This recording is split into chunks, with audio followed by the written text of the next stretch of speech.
My name is Thandeka Chauke. I'm a human rights lawyer and I work at Lawyers for Human Rights.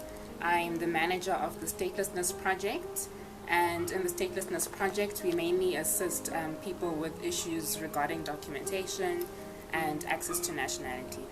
The Sharpeville Massacre, or Human Rights Day, is an opportunity for us to reflect as South Africans on the achievements since then, the freedom that people fought for. 69 people died as a result of that massacre and 180 people were injured.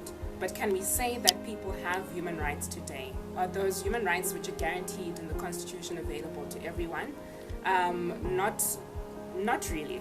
Not really. We have the biggest achievement of the Sharpeville massacre was the Constitution, which it promises to undo the wrongs of South Africa's dark past. But still today, we have thousands of children that are not documented, thousands of children that struggle to have equal access to education.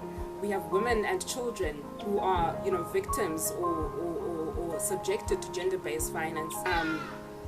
Many who live in South Africa are yet to realize the freedoms promised in the Constitution. I think the biggest dividers of society in South Africa continue to be race, inequality, and poverty. Tackling poverty will really enable South Africa to be able to create a socially just society, and we need programs and policies that are targeted towards alleviating poverty amongst vulnerable communities. This can be through education, through skills development, through empowering the informal economy. With regards to race and xenophobia, we still need more social cohesion and dialogue around those issues. And without a political will and a government that's willing to decisively address corruption and maladministration, those remain barriers to us living in an equal and just South Africa.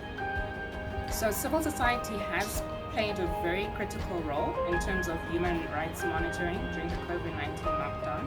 At the beginning of lockdown in March 2020, there was human rights violations that were quite rife at that time. We had unlawful evictions happening, police brutality, excessive law enforcement. We had prisoners' rights being infringed on. As Lawyers for Human Rights, the very first thing we did was to ensure that access to justice was still available to everyone who needed it. And this was through establishing and mobilizing other civil society organizations and creating a hotline where people could report human rights violations to Lawyers for Human Rights, and then we would coordinate in terms of interventions and assistance to people. I am a firm believer in social justice and in being a change agent. Having practiced human rights law for a few years, I do believe in the power of the law as a catalyst for change. I have seen in real life how the law can be used to stimulate positive change for people who are facing distressful situations. As a whole, Human Rights Day is something to celebrate. It's something to celebrate. It's a good day to commemorate the people that fought hard for these freedoms. But we can't be complacent when there are still people yet to realize and experience the freedom that the Constitution promises.